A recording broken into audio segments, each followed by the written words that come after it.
कोणासाठी तुम्ही करताय हे सगळं? राज्य पाहिजे, देश पाहिजे, कशासाठी पाहिजे? आज सुद्धा तिकडे तुम्ही एका बाजूला महिला आरक्षण, आम्ही विरोधकांचे मुखवटे उतरवणार, बुरखे फाडणार, ठीक आहे फाडा. पण तिकडे बंगालमध्ये एकटी महिला ममता बॅनर्जी जी वाघिणीसारखी लढते, जिंकल्याच पाहिजेत त्या.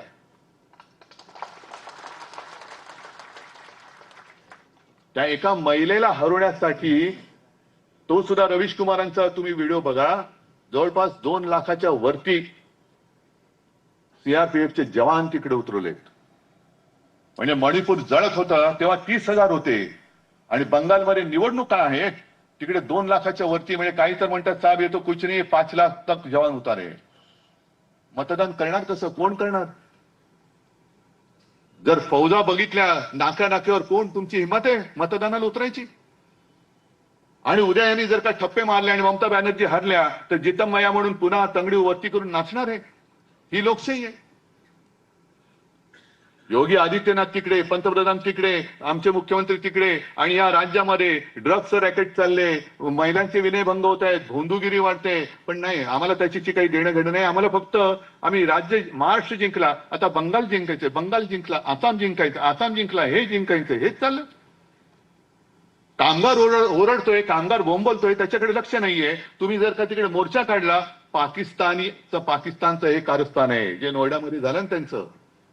कामगारांनी न्याय हक्क मागायचे नाहीत. न्याय हक्कासाठी कामगार जर का रस्त्यावर उतरला तर लगेच पाकिस्तान धार्जिणे हे आहेत. देश अराजकाच्या दिशेने चाललेला आहे. 1 वर्ष आता होईल पेहलगामच्या हल्ल्याला. पाकडे कुठून आले आणि कुठे गेले हे नाही कळलं. पण कामगारांमध्ये कामगार उतरले तर त्याच्यात पाकिस्तानी घुसले हे तुम्हाला कळतं. अतिरेकी कसे घुसतायत आणि लोक मारून जात आहेत हे नाही कळत. पण आता महिलांना त्रास देणे इतपत तुमचं सगळं घसरलेलं आहे. महिलांना त्रास द्या. ममता बॅनर्जी राज्य करतायत, नाही करू द्यायचं. त्यांच्या जवळच्या सगळ्या लोकांवरती ईडीच्या धाडी पडतायत. ईडीच्या माध्यमातून तुम्ही महिलांना सत्वायला लागलात, घराच्या महिलांना. हे तुमचं हिंदुत्व.